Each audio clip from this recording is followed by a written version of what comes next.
After all one side லவ்வுக்கு போய் இப்படி feel பண்றீங்களே. ஒரு செடியில எத்தனை பூ பூக்குது, ஒரு பூ உதிர்ந்தா இன்னொரு பூ பூக்குறது இல்ல? வாஸ்தவம் தாங்க. ஆனா உதிர்ந்த பூவை மறுபடியும் எடுத்து ஒட்ட வைங்க பார்க்கலாம். முடியாது.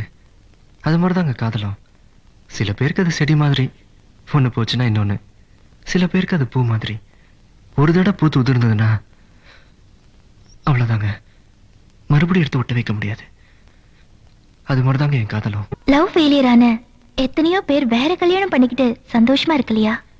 இருக்காங்க. ஆனா அவங்க சந்தோஷமா தான் இருக்கிறாங்களான்னு நமக்கு எப்படிங்க தெரியும்? எங்க லவ் ஃபெயிலியரை வேற கல்யாணம் பண்ணிட்டு வாழ்ந்துட்டு இருக்காங்களே, அவங்க ஒவ்வொருத்தர் நெஞ்சையும் தொட்டு சொல்ல சொல்லுங்க பார்க்கலாம். ஏன் மனசுல அந்த பழைய காதல் இல்ல, எல்லாத்தையும் மறந்துட்டு வாழ்ந்துட்டு இருக்கேன்னு? நிச்சயம் முடியாதுங்க. 100 வருஷம் ஆனாலும் எங்கோ ஒரு மூலையில அந்த முதல் காதலை வந்து ஞாபகப்படுத்திட்டு தாங்க இருக்கும்.